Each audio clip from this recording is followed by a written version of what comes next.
El día que Isabel de Mendoza cerró la puerta del sótano, nadie en Burgos imaginó que esa mujer de mirada vacía llevaba 28 años cargando un dolor tan antiguo como su propio nacimiento. En el Archivo Histórico Provincial de Burgos existe una fotografía fechada en 1831.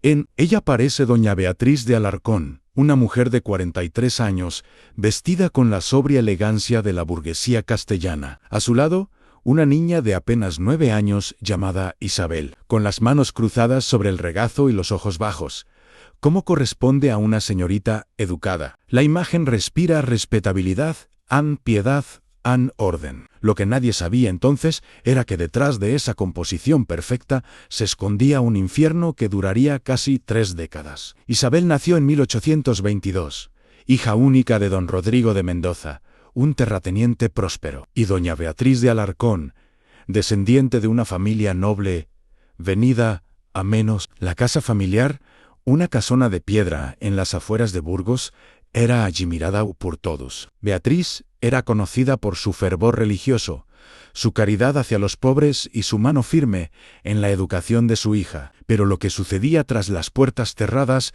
era otra historia. Desde que Isabel cumplió 9 años, su madre comenzó a someterla a rituales de purificación. La niña no comprendía por qué debía arrodillarse, desnuda sobre sal gruesa, durante horas, mientras su madre rezaba el rosario. No entendía por qué las limpiezas con agua helada en pleno invierno eran necesarias para expulsar la maldad de su sangre. No sabía por qué los ayunos que duraban días enteros eran la penitencia que Dios exigía de ella. Beatriz le repetía constantemente: «Llevas dentro una mancha que debo limpiar antes de que te consuma». Isabel creció creyendo que había nacido sucia, pecaminosa, indigna de amor. Su padre, don Rodrigo, viajaba constantemente por negocios. Cuando estaba en casa, Beatriz adoptaba el papel de madre devota y cariñosa. Nadie sospechaba nada. La iglesia la consideraba un ejemplo de virtud. Las vecinas envidiaban su dedicación maternal. El párroco, don Ezequiel Samaniego, visitaba la casa cada semana y alababa la disciplina cristiana con la que Beatriz educaba a su hija. A los 16 años, Isabel era una joven pálida, delgada, con ojeras permanentes y una mirada que nunca se posaba directamente en nadie. Hablaba poco y comía menos. Cuando alguien le preguntaba si estaba bien, respondía con un susurro ansí: «Gracias», porque eso era lo único que había aprendido a decir. En 1840 apareció en la vida de Isabel un joven llamado Ernesto Villalobos, hijo de un comerciante de vinos de La Rioja. Ernesto tenía 25 años, una sonrisa fácil y una bondad genuina. Se enamoró de Isabel con la ingenuidad de quien nunca ha conocido el dolor verdadero. Isabel no amaba a Ernesto, pero veía en él su única salida. Aceptó su propuesta de matrimonio con una urgencia que él confundió con pasión. Se casaron en la primavera de 1841. Isabel creyó que finalmente había escapado de su madre, de los rituales, de la vergüenza que llevaba tatuada en el alma. Pero la libertad fue breve. El matrimonio fue un fracaso desde el principio. Isabel no podía soportar la intimidad física. Cada vez que Ernesto la tocaba, su cuerpo se congelaba. Las pesadillas la despertaban gritando en mitad de la noche. No podía explicarle a su esposo por qué temblaba cuando él se acercaba, por qué lloraba sin razón aparente. Ernesto, frustrado y confundido, comenzó a beber. Las peleas se volvieron constantes. 3 años después, sin hijos y sin esperanza, Isabel pidió la separación. En la España de 1844, una mujer separada era una vergüenza social. Isabel no tuvo más opción que regresar a la casa de sus padres. Su padre había muerto un año antes.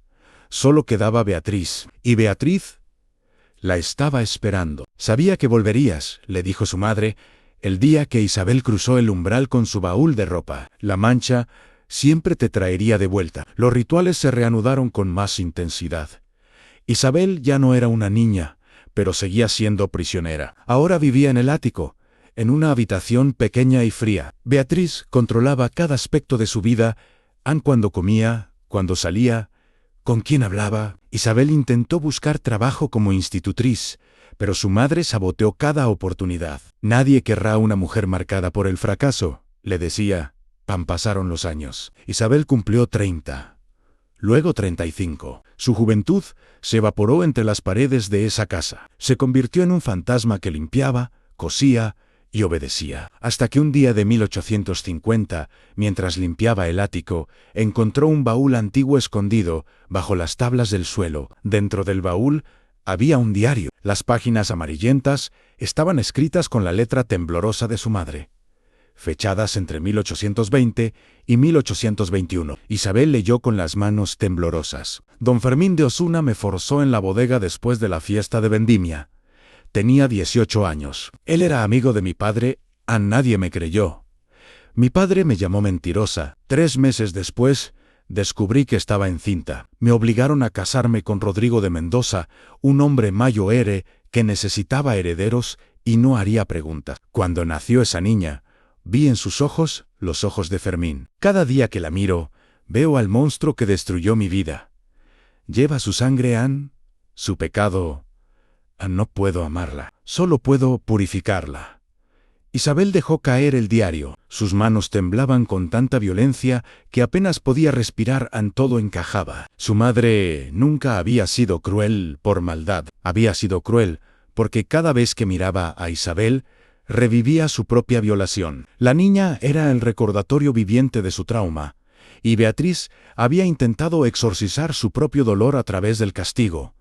Isabel era inocente, siempre lo había sido, y su madre lo sabía. 3 días después, Isabel bajó a la sala con el diario en la mano. «Leí tu secreto», dijo con una voz que no reconocía como propia. Beatriz levantó la vista de su bordado. Su rostro no mostró sorpresa ni miedo, solo una frialdad infinita. «Entonces, ya sabes por qué», respondió. «¿Sabes por qué? ¿Me torturaste durante 28 años?» Isabel sintió que algo dentro de ella se rompía definitivamente. «¿Porque un hombre te violó? ¿Porque yo nací de esa violencia? ¿Esa es tu justificación?» Beatriz dejó el bordado a un lado. Cada vez que te miraba, veía sus manos sobre mí, su aliento. Su risa lleva su sangre. Isabel, eres su legado. Intenté limpiarte. Intenté salvar lo que quedaba de puro en ti. No había nada que limpiar, susurró Isabel. Era una niña inocente. No existe la inocencia en quien nace del pecado, replicó Beatriz sin una pizca de duda. En ese momento, Isabel comprendió algo terrible en su madre. Nunca pediría perdón, nunca vería el daño que había causado. Para Beatriz, su propia víctima había sido otra Isabel. Isabel pasó las siguientes semanas en un estado de claridad helada. Sabía que en 1850, en la España católica y patriarcal, no existía justicia para mujeres como ella. No había tribunales que escucharan su historia. No había leyes que castigaran a una madre por educar a su hija con dureza. Si denunciaba a Beatriz, sería ella quien quedaría como la hija ingrata, la mujer fracasada que calumniaba a su santa madre. El silencio siempre protegía a los verdugos. Una noche de diciembre, Isabel preparó la cena. Beatriz comió sin sospechar nada. 1 hora después, comenzó a sentirse mareada. «Ayúdame a bajar al sótano», pidió, creyendo que el aire fresco la ayudaría. Isabel la sostuvo del brazo y la guió escaleras abajo. Una vez en el sótano, cerró la puerta con llave. «¿Qué haces?», preguntó Beatriz, todavía aturdida. «Durante 28 años me hiciste arrodillarme sobre sal. Me bañaste con agua helada. Me dejaste sin comer durante días. Dijiste que era por mi bien, por purificarme». Isabel habló con una calma que helaba la sangre. «Ahora vas a entender lo que se siente». Durante 3 días, Beatriz vivió en el sótano lo que había infligido a su hija. Agua fría, oscuridad. Hambre, soledad, miedo. Al 4.º día, cuando Isabel bajó con una lámpara, encontró a su madre acurrucada en un rincón, temblando. «¿Ahora entiendes?», preguntó Isabel. Beatriz levantó la vista. Sus ojos, por primera vez en décadas, mostraban algo parecido al arrepentimiento. O quizás solo era terror. Murió esa misma noche. El médico que examinó el cuerpo dictaminó que había sido un paro cardíaco, probablemente causado por el frío y la edad. Nadie sospechó nada. Pero Isabel no podía vivir con el secreto. 6 meses después del entierro de Beatriz, caminó hasta el cuartel de la Guardia Civil y confesó lo que había hecho. El juicio que siguió conmocionó a Burgos y a toda Castilla. Los periódicos cubrieron cada detalle. Algunos llamaron a Isabel la hija monstruosa, otros, la víctima que se convirtió en verdugo. Durante el juicio, Isabel presentó el diario de su madre. Varios testigos, incluidas antiguas criadas, confirmaron los castigos severos que Beatriz imponía. El doctor Agustín Montero, quien había atendido a Isabel de niña, testificó sobre las marcas que había visto en su cuerpo, pero el fiscal argumentó: una madre tiene derecho a disciplinar a su hija.